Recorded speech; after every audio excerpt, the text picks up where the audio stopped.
It is so exciting to have Arjun and Ally here today from Inaam. I am hoping I said that correctly because I was so excited to understand the actual meaning of your business name, and I can't wait to even share about what this business is. And everyone who knows me knows when I get excited, it's obviously something really cool with, and to do with investing. So Inaam, it means reward in Hindi, It does. and then when you say, sorry, It it does. does. Yeah. And when you say it backwards, it's money. Yeah. Funny coincidence that. So I actually, when I started in the whole census of it was, we wanted to make investing feel rewarding. And I'm from India. I'm Hindu, so I wanted to bring an element of that culture and that heritage into the business that I build. And I started looking up, Sanskrit words and other words that made sense. And one day I randomly looked up reward, and it was like, he said Inam. I'm like, well, that's a good name. So that's literally how I came up with the name, by using Google Translate. And then I came up and I said, okay, well, we want investing to be rewarding, so Inam makes complete sense. And shortly after I published the website, a friend of mine from South Africa messaged me. He's like, "You're a genius, man. Inam backwards spells money." And I'm like, "Wait, what?" And then I went on my website and I was like, okay, that's the logo. Okay, what does he mean? So I spelt it backwards. I was like, oh my God, it means money. So it completely by fluke, not on purpose, but very glad it worked out that way, because we now have additional marketing content that Ali's going to decide to This is all represent news to me. that. So, yeah.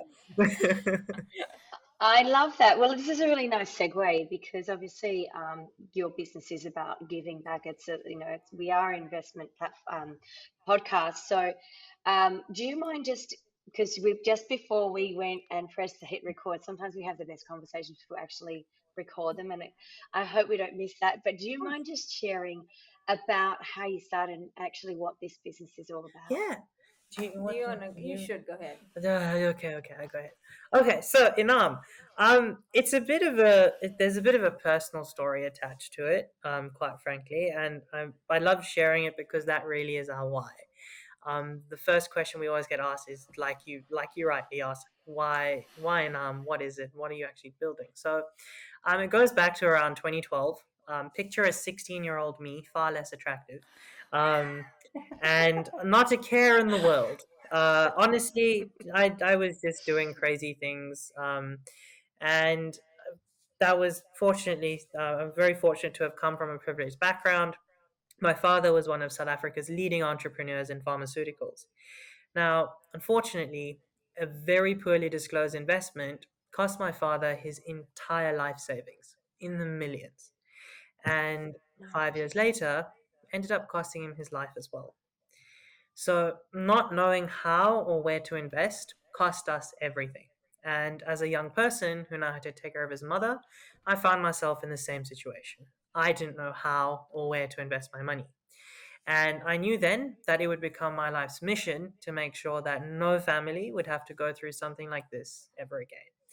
And that's why I'm very grateful with Ali today to be able to sharing Inam with the Equity Gals community and yourself, Amy and Julia, because that's why we started it. And what we've really built, and the problem we're trying to solve is that over half young Australians aged 18 to 29 years old are experiencing financial anxiety. Now, we've spoken to over 100 such young Australians, and over 82% of them told us that they want to learn more about how and where to invest their money. And the unique insight we learned is that the impact their investment makes is very important to them.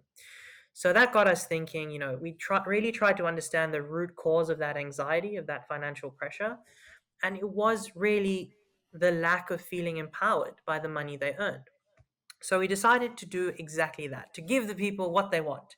And that's what Inam is. It's an app that shows you exactly how to invest your money, tells you exactly where it's being invested, and exactly what impact it's going to have dollar for dollar. And the way we do this is we embed investment literacy throughout the process. So it's not a learn independently and do independently process, it's a learn by doing process, which is a tried and tested method of how we as humans literally learn things. We only learn things when we physically do them or act and play them out. And what we build, we take customer inputs to build a unique customer profile and curate a portfolio of listed impact securities from every single stock market on the planet. So you as an investor, no one investor will have the same portfolio on our platform, because we look at your attributes, who you are as a person, what you like, what you hate about the world, what you'd like to change about the world, and we use those to curate a custom portfolio of listed securities from every single stock market on the planet. So that is what we do at Inaam. Wow, I think it's Wow. so amazing what Okay. you guys are trying to achieve Thank you. through Inarm. And I think what I would really love to get a better understanding of is, how are you guys actually empowering the young people through this investing app? Obviously, you're empowering us to feel more in control of where our impact is going, but in a concise way, if you guys could provide that as well. Yeah. You want to take it? You take it. it. Okay. Well, this is This how I is your bit. This is my bit. Okay. This is my bit. Right. So, when we talk about empowerment, I think it's twofold. So the first answer is obviously the investment literacy, because knowledge really is power, and knowledge is the key to allowing people to feel more empowered. The second flip side of that is what Ali and I like to call the Inam impact loop. So, within the next 5 years, our goal at Inam is to reinvest up to 50% of our profits back into the impact ecosystem. That means all the money we make, it's great that our customers and yourself as investors get to invest in some of the world's most impactful businesses, but that wasn't enough for us. The buck doesn't stop there. We wanted to make sure that any money that we generate, we are able to reinvest in businesses started by young people, people of color, women of color, young people from disadvantaged backgrounds and underprivileged backgrounds, to support their education, employment, and upskilling. So that all the money we earn, it's not philanthropic or charitable giving, it really is reinvesting in these businesses that build a better future and better outcomes for the community as a whole, so that the impact ecosystem can get an injection that it so dearly needs in the form of supported capital, and not just, oh, here's $100,000, go do with it as you please. These are reinvestments to build these businesses, to grow them and have a chance at a better tomorrow. So yeah. So, philanthropy has taken a bit of a new direction with impact investing, anyway. And what I'm hearing is, when as a money coach, not the financial planning part of it, as a money coach, when I'm sitting down with people who want to write that, who want to talk to me about their goals and their values, that is on the list, but it always seems so far out of reach. It's, oh, when I make the millions, then I can give back to the community. But this is actually now bringing it so close to the actual now. Actually, doesn't bring it just close to it, brings it to the now, in terms of your, actually, it's a multi-pronged sort of outcome. You're investing, you're being educated, and you're helping others along the way, which is just a win-win-win-win. Yes. So it's compounding the Oh, we wins. love I hearing know. that. I think we should use that for our next social media Win, post. win, Win, win, win, win. win. Yes. Let's do that. All right. I'm helping you with your with marketing now. Who am I to do that? I don't know. I think it's just amazing So, what you guys are doing through Inarm, and it's just awesome. So, when can our listeners expect to see Inarm released to the public? That is the $1,000,000 question. We're currently in our pre-seed fundraise. We've sorted out all the regulatory bits. We've got a green light from our legal team on applying for an ERS exemption. We're also in negotiations with our operational partner, who we will become a corporate authorized representative of, which means we'll have an AFSL to be able to use, to allow our investors to use the Inam platform. We're busy working out all the kinks and the details, and we've also got our developers who are working day and night to bring to life the prototype that the incredible Al has built.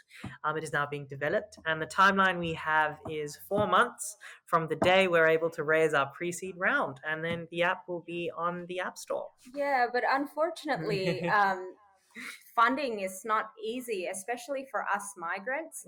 Um, there's a new research that came out probably last week by the Creative Cooperative. So out of the 100% of venture capital funding, actually less than 0.03% goes to women of color. Oh. Not even 1%, not 0.5, That's We were both 0.03%. shocked when we read this, because as I have experience in investment banking, and I'm aware of the numbers and the amount of money that's floating in capital pools and investment pools around the world, that is just, I think, unacceptable. So yeah, Which is why the impact loop. Which is why we're generating the impact loop, so we can solve that problem too.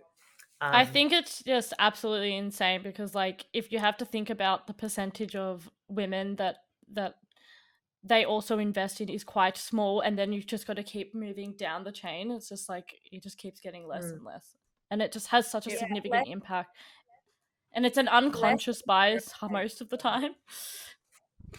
Yeah, and if Sorry, you Ali. dive that even more, there's like queer women, non-binary. There's migrant women.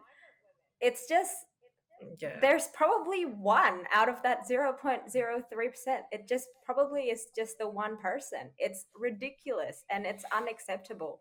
Yeah. We're Yeah. already Oh, here, gotcha. and Yeah. we're We're very in it. close. Like, as we tell everyone, we're like, if was it Thomas Edison? Yes. Was No, it? Nikola Tesla. Okay. The guy that made the light No, bulb. we can't say that in a podcast. We'll say- Yes, you can. I think it was Thomas Edison. No, it was Nikola It was Tesla. Thomas Edison. Thomas Edison is if it is as if Thomas Edison was on his 9,999th attempt at building the light bulb. That is how close we are, is what we'd like to tell you, to answer your question. I bet Right. it is You're Nikola going to Google it, Tesla. aren't you? Okay. Okay, well, well, I'll have to go and Google that. So when you're talking about impact, because now we see that you want to loop this back to community and make the world a better place, literally, especially for women of color, especially for educating. I would actually say the education piece needs to be on industries. We had Maggie Palmer on the show some time ago, who is the CEO of Pep Talk Her, and her thing is also about the gender pay gap. And then we've got this gender wealth gap, and we've got like I've been in this finance world for nearly 20 years, and sometimes I would be the only female in the room. I mean, I'm not a woman of color. I'm still not from such a minority group, but I was still a minority. Yeah. We're seeing all this happen before us. What impact, what changes are you wanting to see, and what do you want to do with your business to actually make a change? Sure. I think it starts right at home. So other than myself, we made a conscious decision that no one on the co-founding team will identify as male. Ali is. I'm non-binary. There's a checklist. I'm There sorry. is a checklist. There's a checklist. So Ali is. Arj likes to call it a collection of buzzwords. But So it's much more than that. But Ali is the first step in bridging that gap, because she's non-binary, she's a culturally and linguistically diverse individual, she's a woman of color, and she's neurodiverse. So it's not just our business financial screen of the businesses we invest in extends to, obviously there's the financial matrix, which judges profitability. There's the impact matrix, which judges harm, avoiding harm, benefiting planet, contributing to solutions. There's a layer on top of that we've added, which is the team screen. So we don't want any Harvey Weinsteins coming out of the businesses we invest in, which means we go in and check every leadership board, every executive team, to make sure that those people are people we can trust to run good businesses. And while that's great on our portfolio, it doesn't mean anything if it doesn't extend to our team. So that's a conscious decision we've taken, that at Inaam, we will be empowering people from as diverse a background as is possible, while ensuring that we're able to upskill them to the level that we need them to be at, and if not, find the experience that we need to do so. And if we're not able to, those roles do not go onto Inaam's payroll. They're contracted until we find the right fit to employ at Inaam. So so far, that's held true. We are looking for a CTO. We've hired another young person out of the UK of all places. We've hired the team of developers who come from a migrant background. So it really extends to everything we do as a business and not just our product when it comes to making that impact. And then obviously the Inaam Impact Loop further emphasizes on that point by ensuring that the reinvestments we make follow a very strict kind of investment criterion. Um, so. Yeah, that's what I was gonna ask you next. Was in terms of that investment criteria, how are you guys determining and screening those investments that you're like when people are customizing their portfolios? How have you done that Sure. behind the scenes? So it's got a three-pronged approach. The first prong is, unfortunately, we live in a capitalist society, so these businesses need to make money.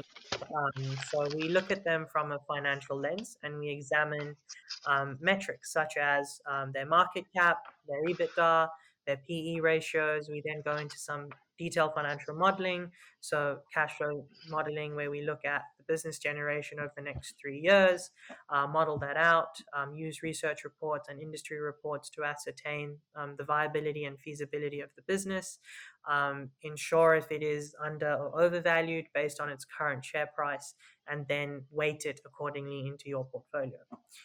So that's prong one, which is the financial matrix.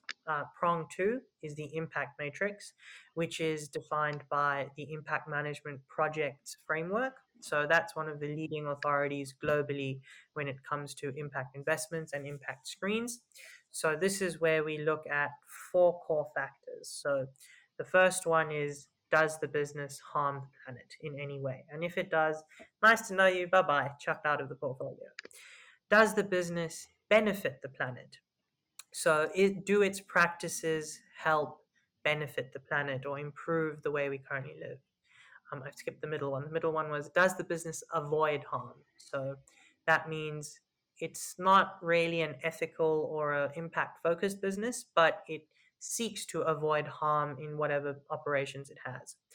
And the last and most important is what is deemed as the letter C, which is, does it contribute to solutions that help the planet, make the planet a better place?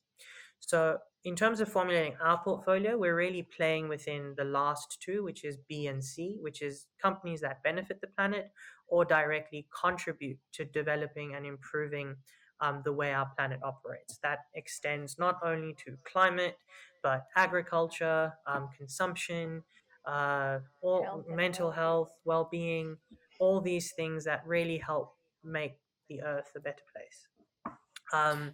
So it sounds like you've kind of added another layer to just the ESG Yeah, style of investing, but adding actually further measures to ensure that this is actually, yeah. in, right down to values of protecting and enhancing the planet and people. Yeah, and I think with ESG investing, I mean, with all due respect to all the incredible ESG funds out there, the bar's set pretty low.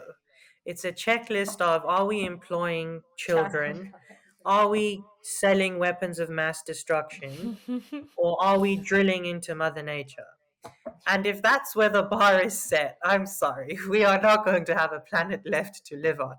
So I think it was very important to take it that step forward, and we were like, okay, those are great, those are two great prongs, but then there's a human element attached to it, which is then our third layer, which is, okay, who's the management team, what is the board composition, do they value diversity, are these people that have a history of building successful businesses or not, and what is the risk associated with any kind of negative issues that might arise. So that's our kind of three-pronged um, Yeah. approach that we use to screen the companies that define our impact universe of portfolio. So I feel like there's a little bit of I don't know, contradictory in terms of the statement of you saying with the first one, if it's going to like impact the environment or, you know, have a negative impact, it's just kicked out straight away, which is perfectly fine. But there are that, and but then in the, I think the second prong, you were like, oh, but some that don't directly impact, but so for example, like a mining company, you know, lithium is used for majority of renewable resources, but mining in itself is just horrible for the environment. So Yeah. with that, how would you go about screening Right. that sort of particular I'm investment? really happy you asked that question. Um, You've been waiting for I've, this, I've haven't waited. you? Okay, right. I put an example in front of you. Everyone loves Tesla, right? It's one of the world's greatest renewable energy powered automobile manufacturers. It's speeding up the transition to, clean energy in vehicles and removing carbon dioxide from the planet, which is great. And based on various factors, including Mr. Musk's personal brand, it has done very well financially as an investment. However, if you look at the production process, other than the battery, the cars are still made of metal. The leather is still inside the vehicle. The chips used are still cobalt within the screen. And the car itself, the raw materials that go into building the vehicle, other than the battery, are still fossil fuel related materials. Whereas you look at a company like Volvo and Polestar, they've actually started recycling steel that goes into their vehicles. The leather they use is vegan. The chips they used are recycled. So it's really finding that thin line between what is tokenistic impact and what is actual impact. So we're not going to have Tesla in our portfolio. It's one of the world's most valuable companies. It's great, but it does not align with the goals of our customers and our target market, because whilst it is speeding up the transition to renewable energy and clean energy in vehicles, there are a bunch of other things it's doing which kind of nil out the effect, which is what people like to call net zero. Yeah. Net zero is great. It's okay. Like, we'll let the big businesses do net zero. That's not going to help because the capital that needs to go into more businesses to go beyond net zero has to come from the private sector, not the public sector.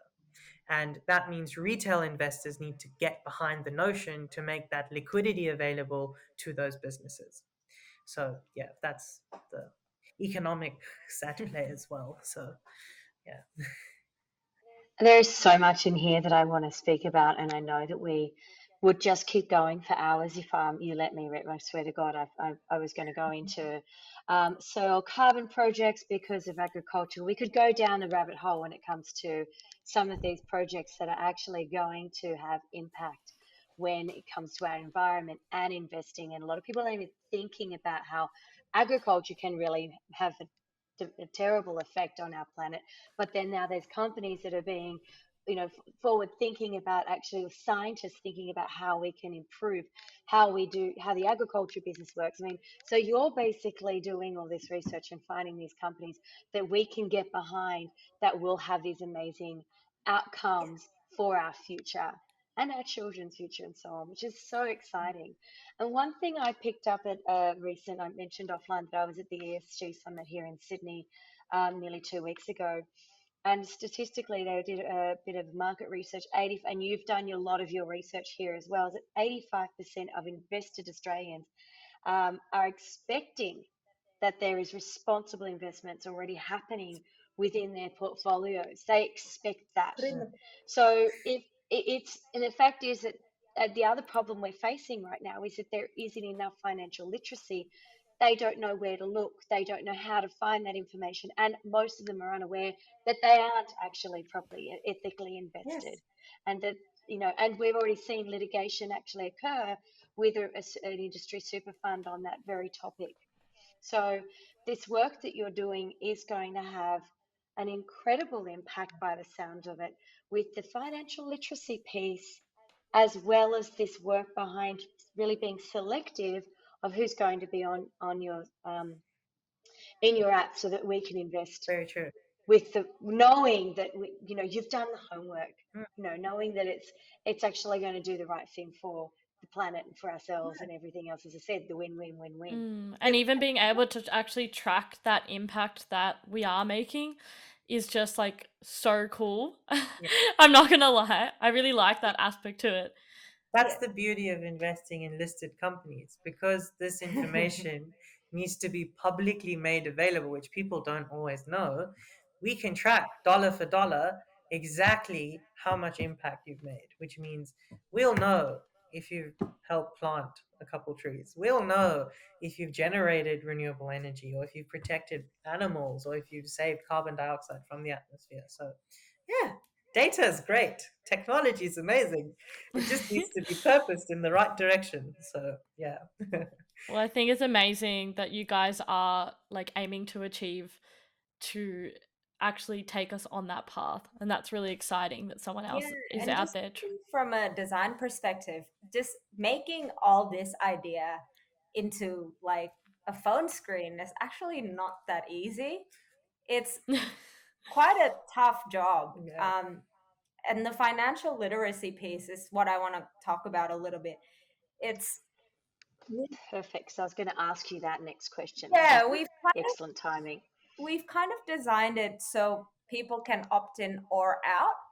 So, for example, like next to EBITDA, for example, we have a little question mark that you can click if you don't know what it means, and it tells you what the definition is. So, if you already know, you don't need to click it. Like, it's not, it's an optional piece in the app. You don't have to read it. If you want to, you can. It adds to your financial literacy. If you don't, then you can just skip it.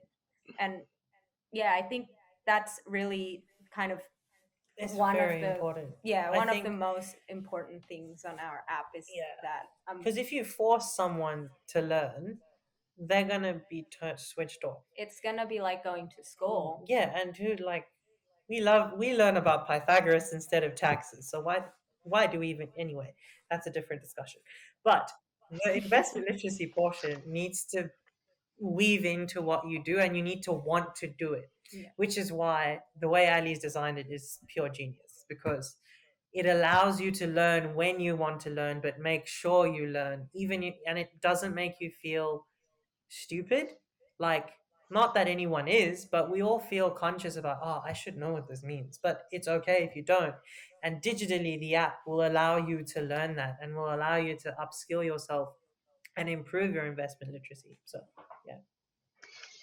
That's fascinating, because a lot of people do. My experience as an advisor and also the money mindset coach piece, often people actually even avoid coming to see you for help because they feel stupid.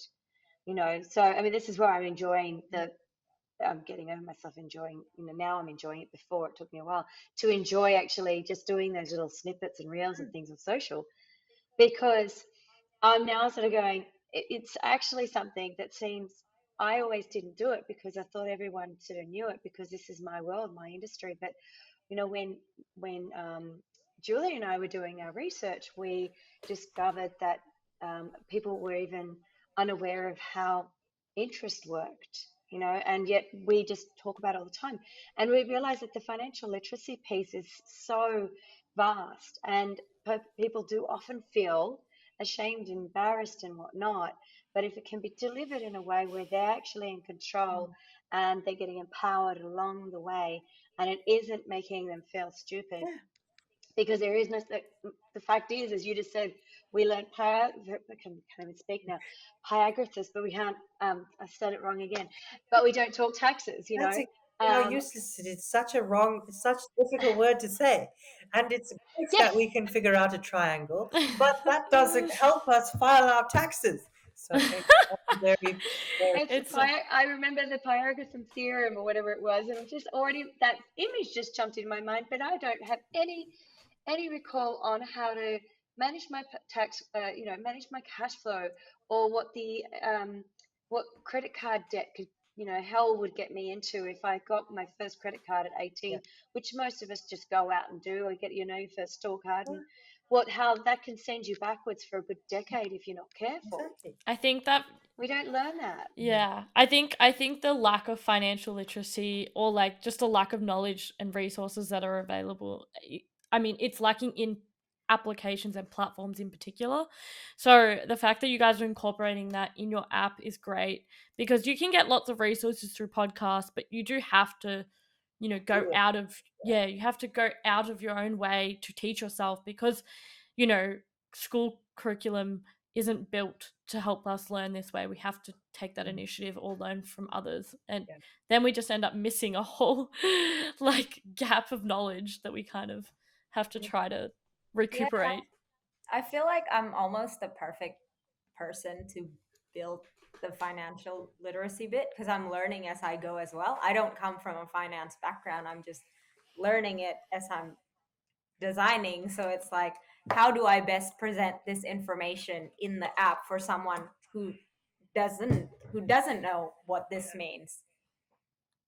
And Are you breaking down all our acronyms that we've created? We've got our own language in Yep. finance. yeah, And I think like the one funny thing when I was there was I had this inkling that financial services is heavily jargonized. At its core, it is as simple as money go in, money go out. And when I got there, to my surprise, I was right for once in my life. Yes, there's complicated loan agreements and, security classes and all, but really, if you take out all the bull, you're left with money go in, money go out. I'm like, why is this complicated? It just needs to be translated, much like any other language. When you have to learn a new language and you translate it or learn how it works, it just needs to be translated to the masses so that they can make use of this information. There's no point of it being restricted to high net worth individuals and institutional clients just because they can. Like, why? yeah. Because that's how they make lots of money. It's such an inaccessible world. It makes them feel really important and keeps their jobs intact. So that's why they make it overcomplicated for everybody to get involved. Yeah. And I think that's a big problem we're having with financial literacy in this country. And I could jump on my soapbox. I will stop there. But I think it's fantastic that you've got this literacy piece, this financial literacy piece, involved with someone with this whole business, because it gets them involved from the very get go. It can debunk that myth of, I don't know what I'm doing, I don't have enough money, I'm not, I don't know where to start. It's sort of like all in one place. There is no excuse in that I situation. know, that's the other thing. Why do we have five different apps to at every stage of the journey? Why can't it just be one You tell place? me. I think that all the time. I'm like, why do I have why do I have an app that helps me budget, for example, like Money Brilliant it's great, but why don't I have that piece along with the investing piece in the one? Why do I have three different apps Yep. to do So, essentially to yeah, manage my finances? you can Yeah. tell the long-term vision. No, You can tell it. that's your bit. You love that stuff. So, while this is our big, hairy, audacious goal, and I mean, people like Finder are already on track to do something similar, but finances need one home. And as we grow, and we'll first start off after listed securities to bring fixed income. We'll then go into B2B, which means having employers contribute to your investment account on your behalf. It's immediately liquid. It's liquid immediately, which means no loss for either side of the party, unlike your super. And then we move into private markets. But as we're doing this, what we're hoping to build is this holistic engine for finances for you, which means at some point in the future, we'll be able to make sure that you can also save with us. You can manage your taxes directly through us. You can invest, which you're already doing through us, which is the most critical portion of your financial journey. You'll be able to manage a bank account should you wish to. You'll be able to send money to people that, should you wish to do so, as a normal transactional account would be, and take care of you'll be able to budget, you'll be able to track your budgets, manage your entire portfolio should you have it anywhere else. So it's baby steps, it's a big hairy audacious goal, but it starts somewhere. And that somewhere is how we want to empower people by starting very small, taking very little steps to getting to that point. Because money is so fragmented, which is why so many people are scammed. So many people don't know what they're doing. Um, there's a lack of trust. There's a lack of, robustness in the systems because it's so fragmented. And it's fragmented because people think there's just so many loopholes and avenues to explore, and no one's really trying to collate and consolidate it all. Everyone's trying to branch out. Whereas it's much like globalization. We globalized for a long time. COVID happened. We realized, okay, we need to look at microeconomies as well.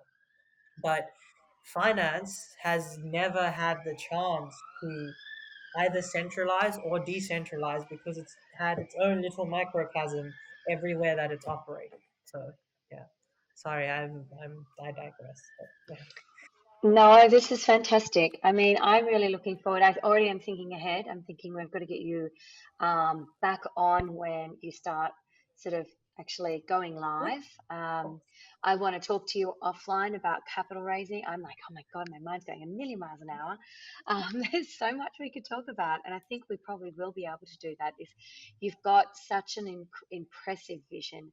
And the fact is, you're coming from that, a real values place, a point that out of own personal experience from both of you as individuals as well, have created this amazing business and vision, and that it's just going to be helping so many more people. So I love the concept, as you can hear, of impact investing. So I'm super excited about what you're bringing to the market, and I believe this market really needs I that. agree. We have a million questions here that we could continue asking.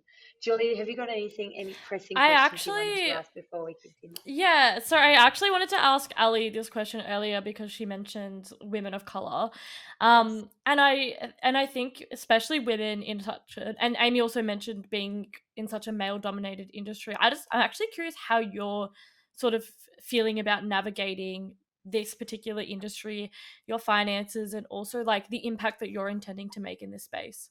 Yeah, I Yeah, mean, I don't really navigate, as Arj mentioned earlier. I'm neurodiverse. It's very hard for me to like plan ahead. So I really just do it. But it's really hard. It's such an inclusive space, and I lived in New York, so I've seen Wall Street, what it's like. Nobody looks like me. Like, how is this possible? This is New York, like the melting pot of the world. Why does this pocket of the city, why do everyone look the same? Where is my place? And it's just really about pushing through and just doing things. It's I don't have any kind of advice on how to navigate in a male dominated world. I just kind of do it. It's hard. You cry most days. Today I actually had a little whinge at Arj because it's just hard existing as, you know, people like us, looking like us, not having English as your first language. You work twice, three times, four times as hard as, people that are local. It's very difficult. So you find the right support network and you do what you can. And at the end of the day, if you did your best, then you're good. Like, that's all you can do. no, I think that's It's true. Just keep pushing. Yep. I have a okay. quote. Oh no. I live my life by quotes. Oh. Can Fill us in on your Let's hear it. What's your quote? what's your Okay, quote? this from the most unconventional place. I was listening to the man, the myth, the legend, Dwayne the Rock Johnson, and he was talking to a group of NBA players, and he said, "When life has you up against a wall, the only way out is forward." And that stuck with me so hard because I've been up against the wall for a very long time. And all I've been trying to do is just take each step forward. And I think Al's doing exactly that. And she's doing it so well. She's very humble. She's one of the most incredible designers I've ever come across. I'm so grateful she's my co founder. She does not even realize because this is all in my head. If you saw the logo I made before Ali came along, you would not even want to care about the business that Inaam is turning into. But and it's just so important. And her drive for wanting to change everything that's wrong in the world is so important, because when you work in a team, and especially if you have a co-founder, you're gonna be together for a long time. There are gonna be failures. There are gonna be successes as well. But the only thing that's gonna keep you going through those troughs is a passion for change. And I'd like given up hope of finding a co-founder until I found Ali, because I was looking for someone to take care of the marketing, the digital design, and the strategy elements of Inam. And there's this co-founder questionnaire that someone in Silicon Valley invented. It's like, because you have to marry your co-founder. So I went through that with a whole bunch of people. I was like, this is not working. Like, whatever. And then I gave up. Then we both met at the Catalyzer Accelerator program. We came with our own businesses. We met for coffee one day, and we realized we shared a brain. And that was the passion of wanting to change things, because we realized the place we were coming from and how important it is. It's not for us. Inam is great. If should it succeed, hopefully it does succeed. It might fail, but should it succeed? It will But succeed. bigger than, thank you. It is bigger than the both of us. We're building this for people like us to take off from, for more businesses like Inam to be found, for young people to find their place, because it was so difficult for us to do it. We don't want anyone else to have to go through that. So yeah. No, I think it's amazing, like what you guys are building.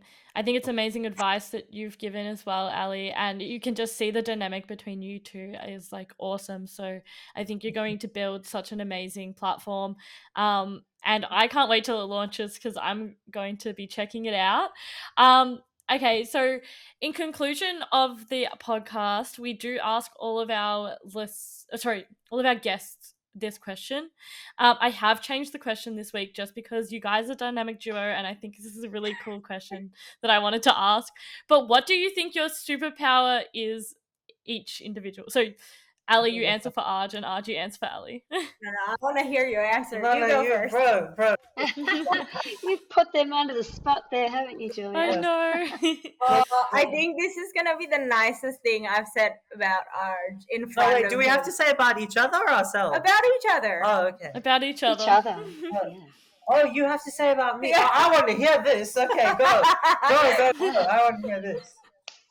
For the past, how long have we worked together? 6 months? Yes. Yeah, 7 months. No one knows that I was going through like a really hard time. The guy that pulled me out of it is this guy. Bullshit. You can't say that on this podcast, bro. You're too kind. I'm glad. That So is what too is his super? kind. So what is his superpower? He is the most supportive, the kindest, the most accommodative friend that I could ever imagine having. That warms my heart. Oh, that's beautiful. No, and this guy is just, I swear to God. You're too kind. That's my mechanism. My mechanism I is know. laughing. Okay. What is Ali's superpower? She can turn anything in your head into something that the world is going to love and appreciate.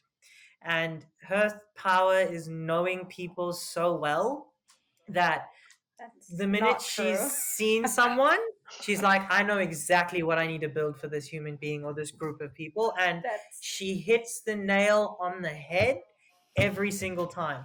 I am yet to find a single person to say they hate our prototype.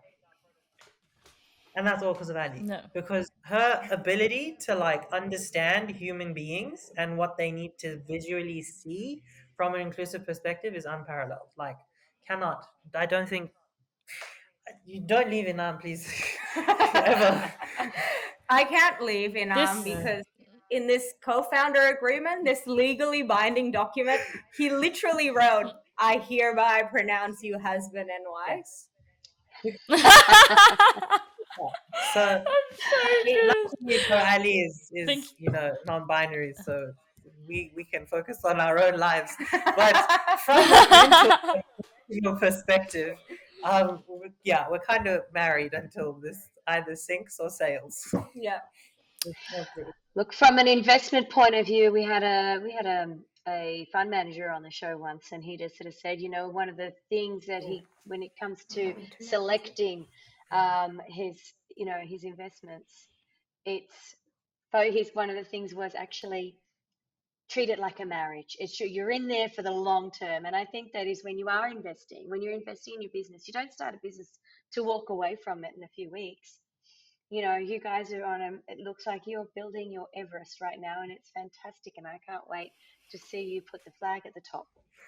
Thank Wow, you you so guys are much. doing You're very yeah, you kind. guys are doing amazing things. Love the energy, love the dynamic, and when I first heard this idea, I was so excited to get you on the show and help be able to support your journey. And be in a position to do that is me and Amy are very grateful to be able to be there Yeah, for that. thank you so much for coming on the show and for sharing all of this wonderfulness. And I can't wait to see how this all unfolds. Thank you so much. And I love your energy as well. Oh, can't Yeah, wait. We All also right, can't we're wait to like, see how this is this exciting unfolds. for us. We're so grateful.